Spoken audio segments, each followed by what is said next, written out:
Hello everyone, once again welcome to ICS Mahesh Pugh College, Dharwad. I am Murali Hegde, lecturer in English. Dear friends, as you know, we have been discussing second year PUC English Literature. The fourth lesson, everything I need to know I learned in the forest. An essay written by Dr. Vandana Shiva.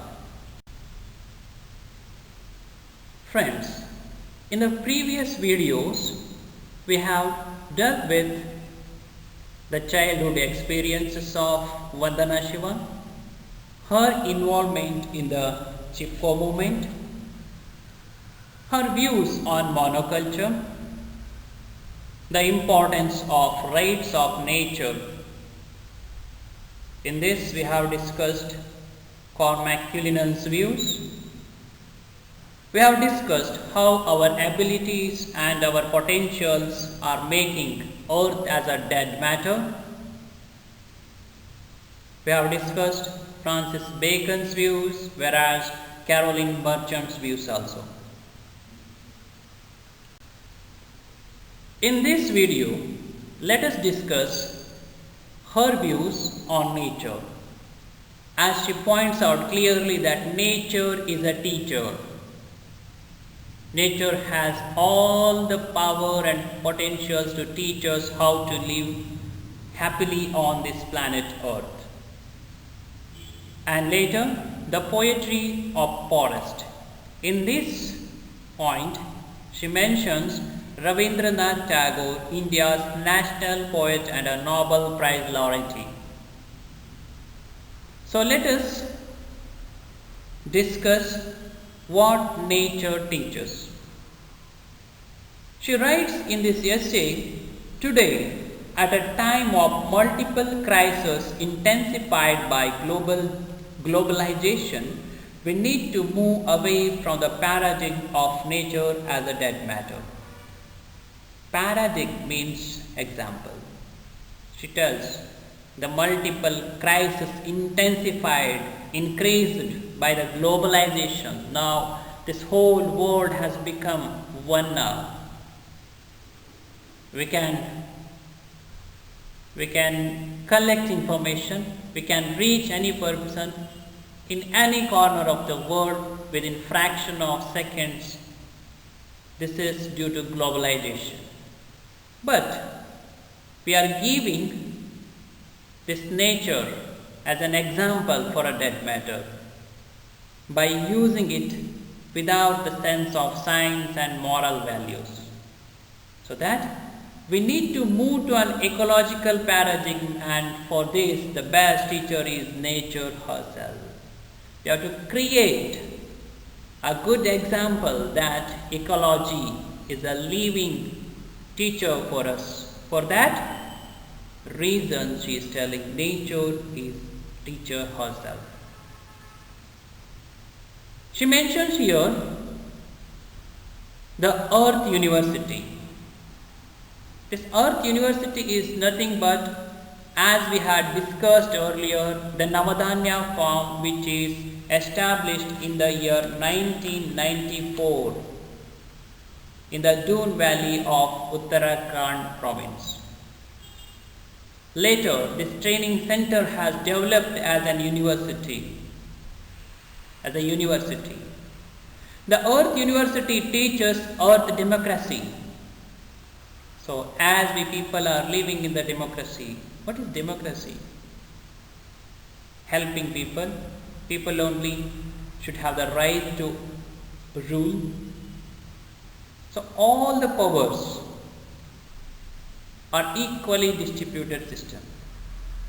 In the similar way, we have to allow this earth to distribute the natural powers among all the species, which is the freedom for all species to evolve within the web of life and the freedom and responsibility of human beings as members of the earth family to recognize, protect and respect the rights of other species. We have to allow all the species to develop, to enjoy the blessings of life and the freedom and responsibility. We have the freedom, whereas we have to fulfill the responsibilities. Our responsibilities are, we are the sensible member of this Earth University or Earth family. We have to recognize, we have to protect and respect the rights of other species. Plants, animals, all the living beings have their own rights and their fundamental presence. But it's our duty, human beings' duty, to recognize, to find out which kind of right those species have, and it's our prime duty to protect those, and we have to respect. If you start respecting everyone, every species, definitely those two qualities will inculcate within you. Earth democracy is a shift from anthropocentrism to ecocentrism.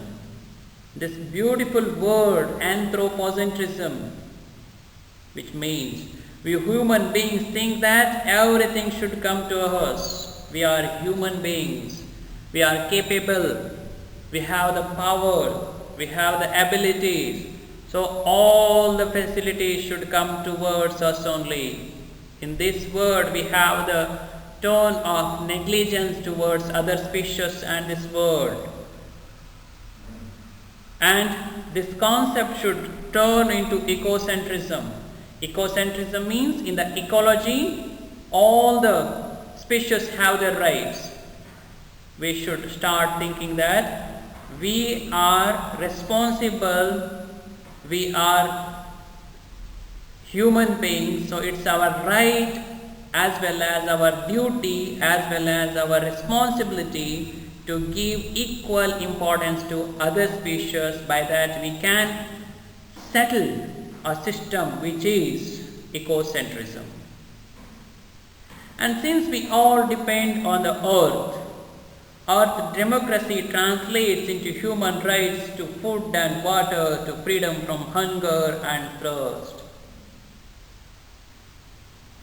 If we take the responsibility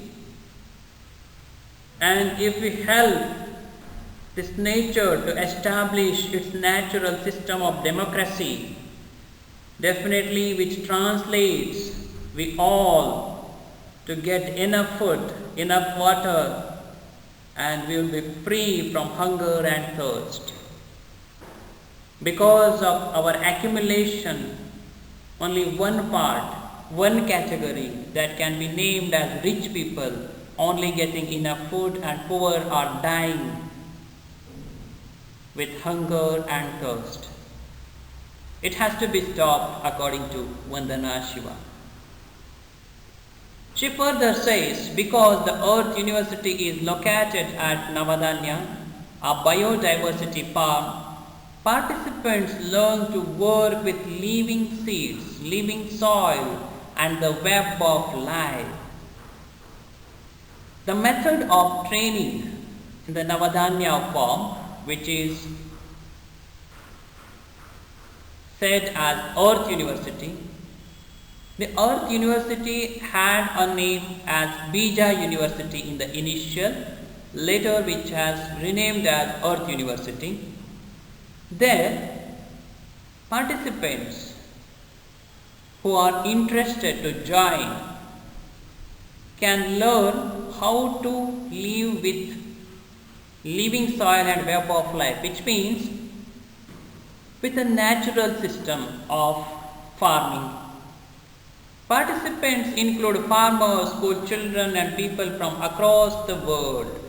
The participants are farmers, school children, and all kinds of people across the world in the Earth University. There is no difference among them. Two of our most popular courses are, here she is mentioning those two kinds of courses. They are the A to Z of organic farming and agroecology. This is the one course where people can take admission. They can register themselves. And the another course she mentions there, Gandhi and globalization. These two courses are available in the Earth University, which is a practical training center for farmers and farming. Dear friends, let us glance at the next concept, the poetry of the forest. She wanted to present the forest as a beautiful thing, so that she writes here the title, the poetry of the forest, the importance here. In this regard, we can discuss, we can see here the name of the greatest poet, Rabindranath Tagore also. The Earth University is inspired by Rabindranath Tagore, India's national poet and a Nobel Prize laureate. She inspired by the writings of the great Rabindranath Tagore, and she has started this Earth University. Tagore started a learning center in Shantiniketan, West Bengal, India, as a forest school, both to take inspiration from nature and to create an Indian culture in essence. She mentions here the idea, the thought behind the establishment of Shantiniketan, West Bengal, India, established by Rabindranath Tagore. To take inspiration from the nature by learning the basic needs, basic things and contributions of the nature, and again to spread the light on Indian culture, how we are brought up and grown up with the natural system and nature-based living style. In other words, we can say forest or this culture of forest is not just a thing for Indians, but it's a lifestyle for us. The school became a university in 1921, growing into one of India's most famous centers of learning. She mentions how Shantiniketan became a university and which is famous in India. Today, just as in Tagore's time, we need to turn to nature and the forest for lessons in freedom. We need lessons about freedom of nature and all the species. For that, Rabindranath Tagore's writings are the best handbooks for us, she tells. In his essay Tapovan, which is a popular essay of Rabindranath Tagore, Tapovan literally means the forest of purity. Tagore writes, Indian civilization has been distinctive in locating its sources of regeneration, material and intellectual, in the forest, not the city. He tells, Indian civilization is very different in locating the sources of regeneration. Intellectually or materially, we are very different from other civilized people, other civilizations. Our great thoughts, this lifestyle developed or grown in the forest, or by seeing the glory of the forest, our lifestyle is formed, but not in the city. India's best ideas have come where man was in communion with trees and rivers and lakes away from the curves. India is a country of saints.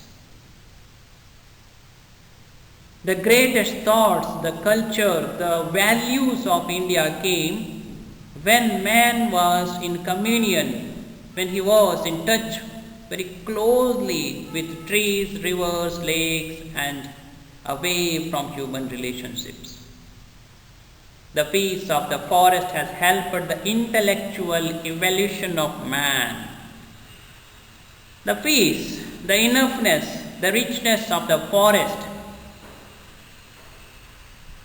changed we people intellectually. Intellectual evolution means intellectual change with its glory. The culture of the forest has fueled the culture of Indian society. Indian society is nothing but it's the representation of the forest culture. The culture that has arisen from the forest has been influenced by diverse process of renewal of life which are always at play in the forest, varying from species to species, from season to season, in sight and sound and smell. Our culture, our Indian tradition, our Indian values, the glory of India, the moral richness of India and Indian society is completely a product of the forest civilization or forest influence. The renewal of life we can learn in the forest. When tree dies, all the leaves comes down, which enriches the soil with fertilizer, with manure, and which gives the opportunity to another plant which grows. It extracts from the soil and again it gives in the form of leaves. The similar way, this kind of things always takes place in the forest, different species to species, and which acts very differently season to season and in all forms. The unifying principle of life in diversity, of democratic pluralism, thus became the principle of Indian civilization. In this particular part, dear friends, we can see the views of the great poet Rabindranath Tagore, that how the different principles of life where all species are free to live, all human beings are equal, the nature and the natural contributions are prayed as the God's form. This is what very distinctive from other civilizations, which we learn from the forest and forest civilizations. He further says, it is this unity in diversity that is the basis of both ecological sustainability and democracy. Unity in diversity, which is very attractive and familiar concept for us. In the Constitution, we can see this word, but what is that? Being united, though we are different from our communities, our lifestyles, and so many things, that is democracy. Diversity without unity becomes the source of conflict and contest, but these two things are two faces of one coin. If there is diversity but no unity, what happens? It becomes the source of conflict and contest. There we start fighting each other, competing each other, because We are different, diversity, so many things are there, so many different categories are there, but there is no unity. No one thinks that we are united, we are one. Then what happens? Each other start fighting with another. Whereas unity without diversity becomes the ground for external control.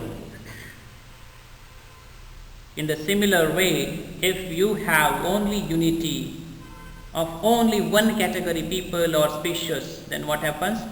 We start establishing our control over other species or other unit of this world. This is true of both nature and culture. The forest is a unity in its diversity, and we are united with nature through our relationship with the forest. So here we have diversity. It might be related to species, forest, or our civilization. But we had a thought that we all are one.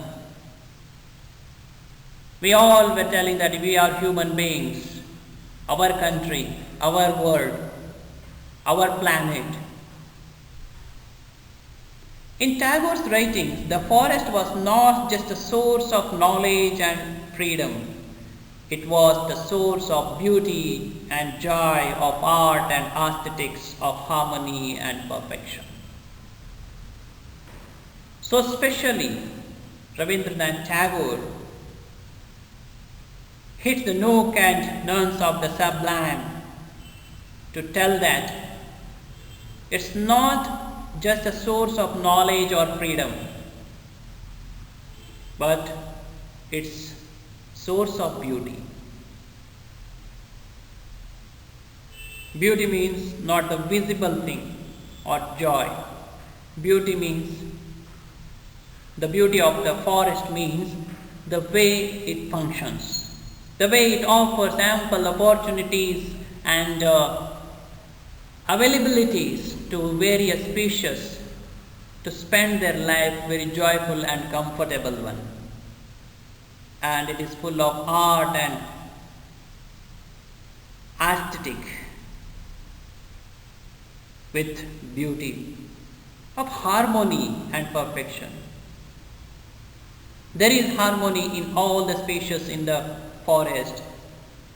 Different kinds of plants grow in one place. Different kinds of species grow.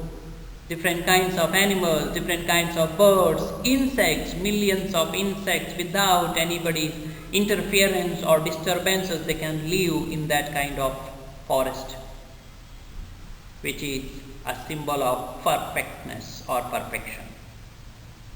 It symbolizes the universe. The forest teaches us unity and compassion. As I mentioned earlier in the previous statement, all are living together. They don't disturb others. They have the compassion.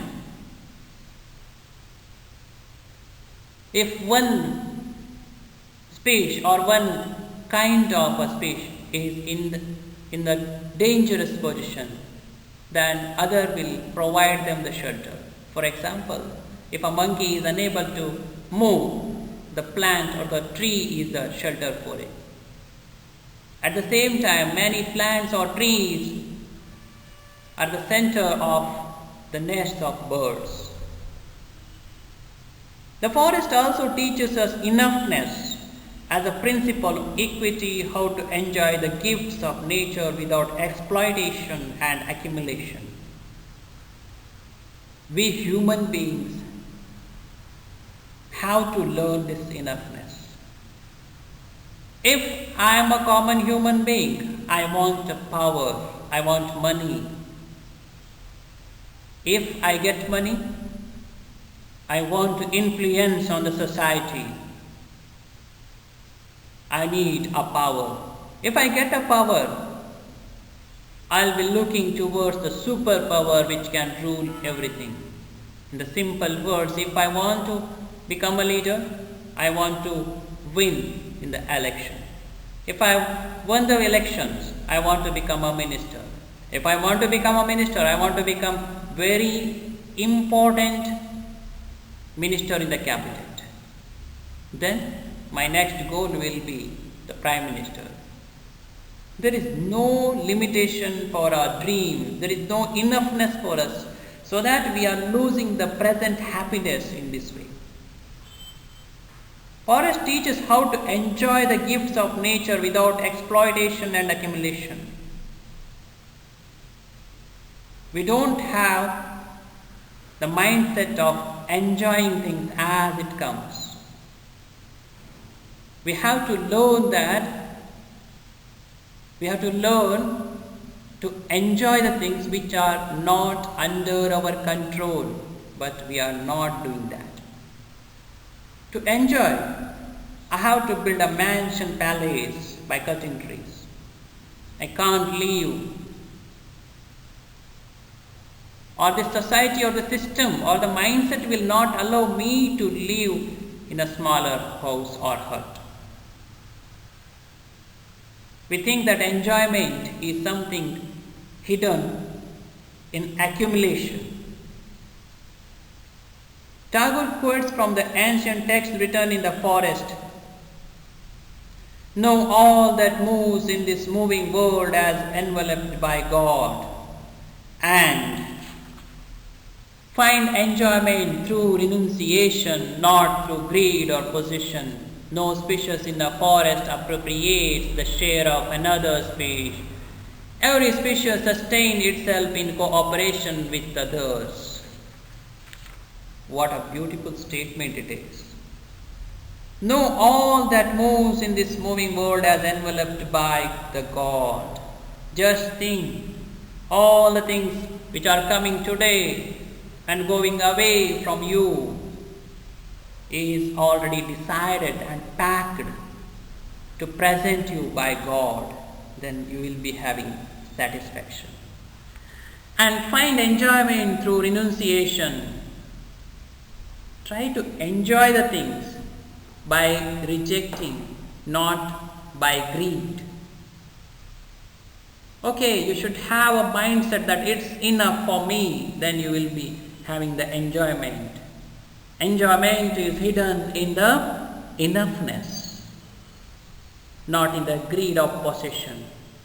If you start possessing, there is no limitation. It is unlimited. You can't stop there. You can't stop anywhere. No species in the forest appreciates the share of another species.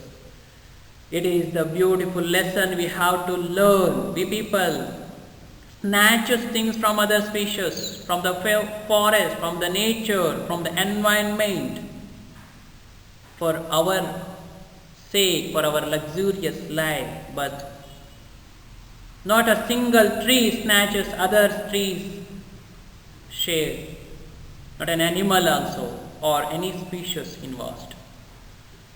They sustain in cooperation with others. He further says the end of consumerism and accumulation is the beginning of the joy of living. If you see a beautiful wristband in the internet, I need to purchase it. But when you stop this kind of consumerism and accumulation, you will start living very happily. Indirectly, again, I am going to connect with the previous idea of enoughness. The conflict between greed and compassion, these two are completely opposite concepts. A greedy never have compassion. A compassionate person never have greed. I need that, I need this, it is not enough for me, that is what required for me. This kind of greed kills the compassion within a human being. Conquest and cooperation, attacking and finding something, will not cooperate with the cooperation. Violence and harmony. If a person has a violent mindset to kill or to accumulate, to preserve himself in others' place, never reaches to the mindset of harmony. The Tagore wrote about continues today. And it is the forest that can show us the way beyond this conflict. To come out of these kind of emotional sickness, what we can call it as, we need the lessons of forest, what Rabindranath Tagore says. In this particular section, Vandana Shiva takes the help of the valuable thoughts of the greatest poet, thinker, Nobel Prize laureate Rabindranath Tagore's views on how does life lives, or what is the truth of life.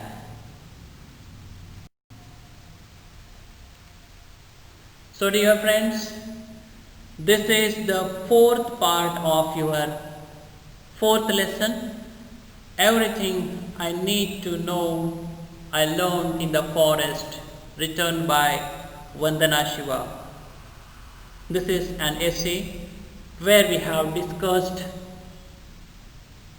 childhood of the author, her involvement in various moments, her concepts, her thoughts about monocultures, importance of nature, and the way we people are utilizing or using the nature as that matter, what we can learn from the nature, and the valuable thoughts of the greatest poet Rabindranath Tagore at the end. So this is all about the lesson. Hope you have enjoyed, and see you in the next video. Thank you. Have a great day ahead.